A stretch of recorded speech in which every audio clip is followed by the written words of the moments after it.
Ouais, bien sûr, ça redonne le sourire à tout point de vue parce qu'on ne pourra jamais nous reprocher que nous ne battions pas sur les matchs. Je crois qu'on a fait preuve de beaucoup de courage dans tous les matchs, mais il n'est pas récompensé parce que dans des moments décisifs, face à des grosses équipes, on a empêché. Et ce soir, c'est vrai que j'ai une image de fin de match où je me dis que tout peut basculer, mais certainement pas dans les points clés que sont par exemple les rebonds. Sur la dernière action, Kevin Jones prend le rebond, il a la balle de match. Voilà. Il se trouve qu'il ne le met pas. Et c'est vrai que j'ai ce sentiment à un moment donné que sur des bases, sur des fondamentaux, on ne peut pas abandonner autant de rebonds comme on l'a fait en première mi-temps. Il se trouve qu'on le sécurise puisqu'ils prennent un rebond offensif pendant 20 minutes, sauf dans les 2 dernières secondes où Kevin Jones prend ce deuxième rebond défensif qui peut être décisif. Donc c'est pour ça que je répète, on est très courageux, mais il nous manque encore des petites choses pour pouvoir à un moment donné passer, marquer des paniers faciles, ne pas rater les choses faciles, faire des passes dans les tribunes. Il y en a une à un moment donné, David qui est décisif sur cette interception qui fait basculer le match, et juste avant il met une passe dans les tribunes quand il veut servir Antoine. Donc le courage ce soir revient à des soutiens, voilà, des soutiens, des mecs qui ne sont pas forcément les leaders de l'équipe au départ. Parce que quand on rentre et qu'on passe devant, je le répète, ça n'est pas avec les titulaires, entre guillemets, ce sont avec des garçons comme Yannick, comme Charles, qui ont fait vraiment un gros boulot dans la stratégie qu'il fallait avoir, fermer les paniers intérieurs. Fermer les paniers intérieurs. Kevin, il a pour lui une magnifique agressivité, il a une adresse dans le shoot comme dans les maniements de balles exceptionnels, sauf qu'il ne sait pas toujours quand c'est qu'il faut pouvoir le faire au bon escient. Quand il entame le troisième quart-temps, j'ai l'impression qu'il n'a pas retenu la leçon et tout ce qu'on a fait cette semaine sur la gestion d'une équipe. Parce qu'il s'isole, finalement, il prend des shoots, il la met, à un moment donné, mais celui de l'égalisation. Mais défensivement, et dans le faire jouer les autres, il n'y a pas été totalement.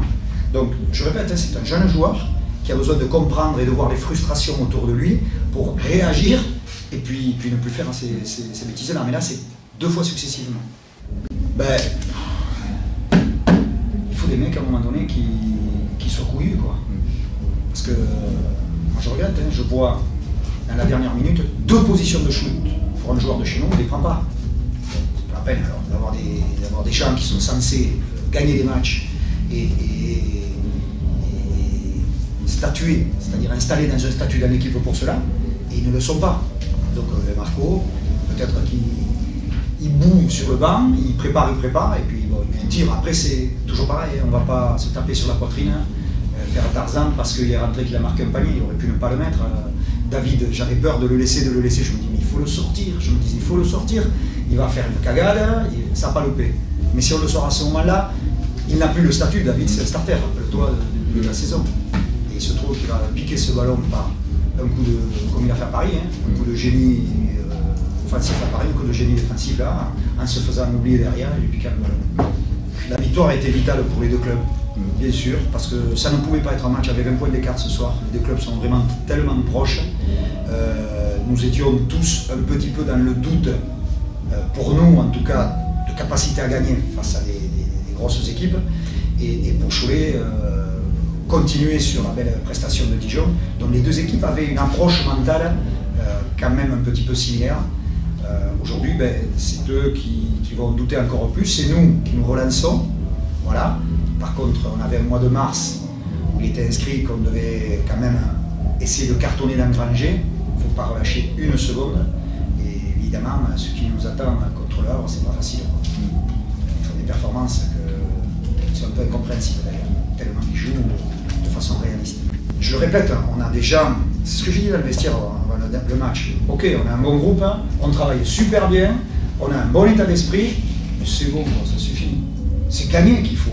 C'est gagner des matchs, il faut gagner des matchs. Donc les joueurs, ils le prennent comme un poids, parce qu'on me dit toujours, ouais, les joueurs, si. Mais les joueurs sont toujours les premiers impactés par la défaite. Alors souvent, on me dit, il sourit pas, ou il sourit. Alors, les joueurs, ceux qui dérouillent le plus, ce sont les joueurs. Parce qu'ils ont mal de perdre. C'est eux qui ratent les lancers francs. Le match dernier, il y a un joueur qui est très touché.